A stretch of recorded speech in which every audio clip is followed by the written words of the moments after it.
ఈ రోజుల్లో ఒంటరితనము మనుషుల్లో చాలా ఎక్కువగా ఉంటుంది. ఎందుకనంటే మన చేతుల మీద మేలు పొందిన వారు, మన చేతుల మీద ఆశీర్వాదం పొందిన వారు అసలు వాళ్ళకి మంచేంటో చెడేంటో కూడా తెలియకపోతే దేవుడి గురించి చెప్పి, లోకం గురించి చెప్పి, విధి విధానాల గురించి చెప్పి వారిని సునాశోత్రంగా ఈ లోక ప్రేమ మర్చిపోతుంది కదండి.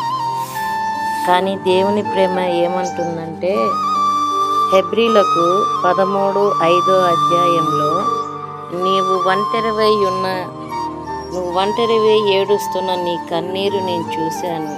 దిగులు పడమాకు, జడియపడమాకు, అధైర్యపడమాకు, నేను నీతో ఉన్నాను. నీ కన్నీటికి, నువ్వు కారుస్తున్న ప్రతి కన్నీటి బిందువుకి నేను నీకు సంతోష బాష్పాలు నేను నీకు ఇచ్చేదను అని మన దేవుడు, మన యేసయ్య మనకి ఎప్పుడో రాసి ఉంచాడండి.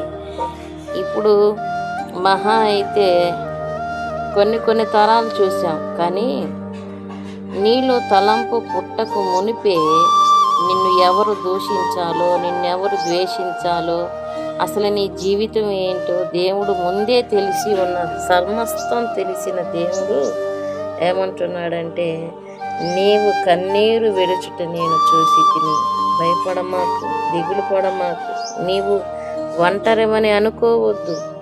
ఇదిగో నేను నీతో ఉన్నాను, నీలో ఉన్నాను, నీకు సమాధానాన్ని ఇచ్చేదను, నీకు సమాధానము కలుగును గాక. ఈ మనుషులు పెట్టు నిందకు నువ్వు భయపడవద్దు, దిగులు పడవద్దు, జడియవద్దు, అధైర్యవద్దు. నేను నీతో ఉన్నాను. నువ్వు కార్చే ప్రతి కన్నీటి బొట్టుని నేను తుడిచే దేవుడను.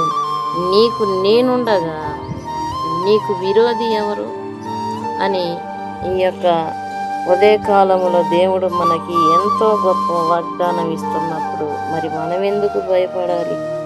ఆయన చేసే మేలులు స్మరణకు తీసుకుంటూ ఆయన ఇచ్చిన ఈ సమయాన్ని గొప్పగా వాడుకుంటూ